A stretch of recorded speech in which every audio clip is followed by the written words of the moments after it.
Hello everyone, this is Mahesh and today I am going to read you a story from January 2006 issue of Chandamama, The Regimental Myna.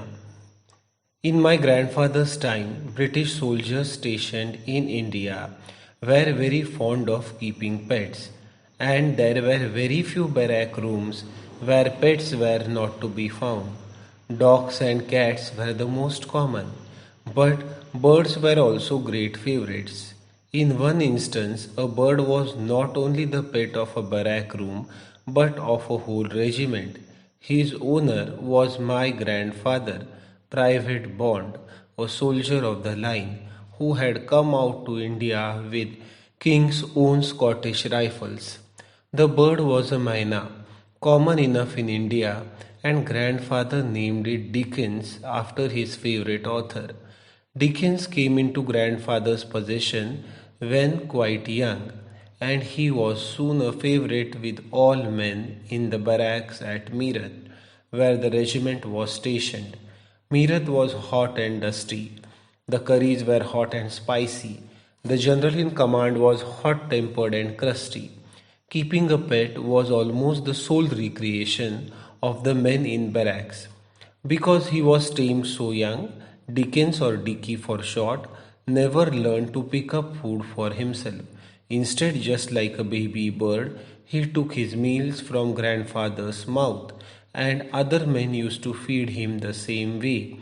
When Dickens was hungry, he asked for food by sitting on grandfather's shoulder, flapping his wings rapidly and opening his beak.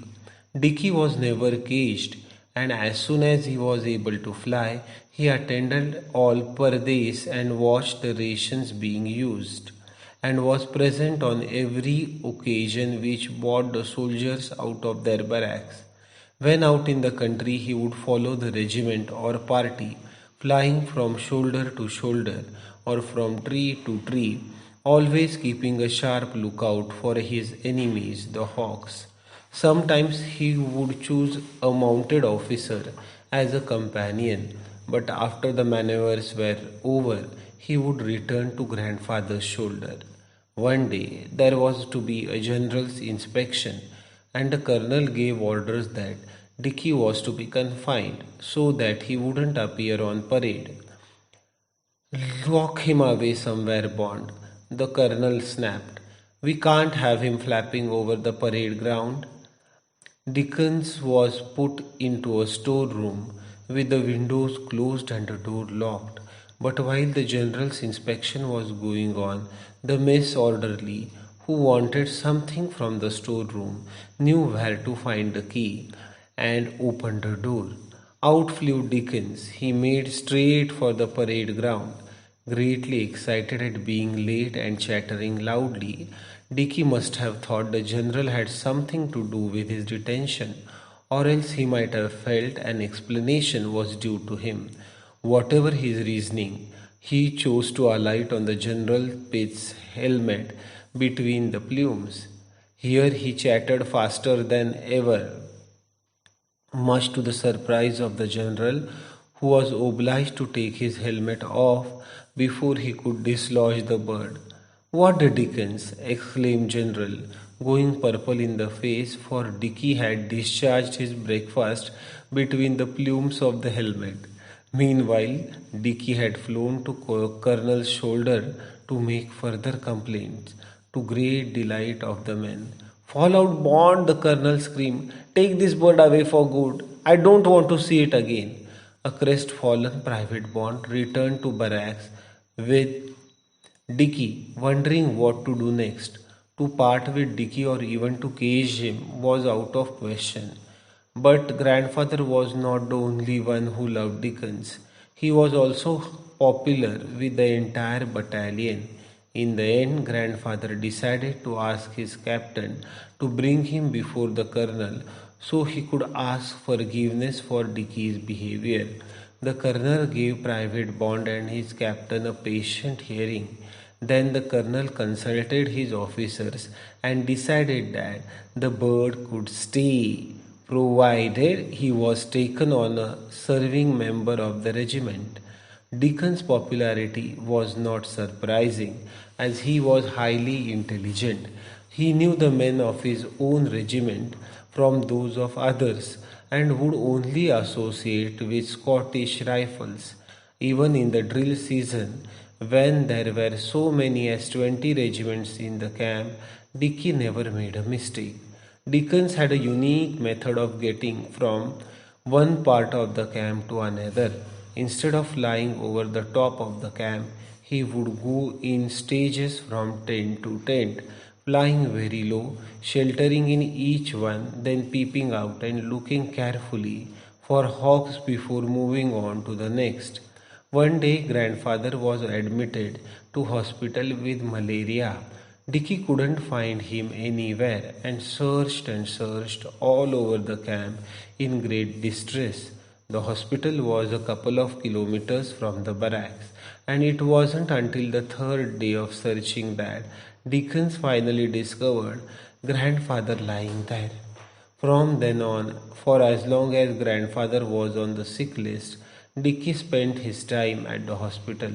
An upturned helmet was placed on a shelf for him near grandfather's bed, and Dickens spent the night inside it. As soon as grandfather was discharged from the hospital, Dickens left as well and never returned, not even for a visit. In 1888, the regiment got orders to proceed to Calcutta en route for Burma, now known as Myanmar, where it was to take part in the Chin Lushai expedition. All pets had to be left behind, and Dickens was no exception. But Dicky had his own views on the subject.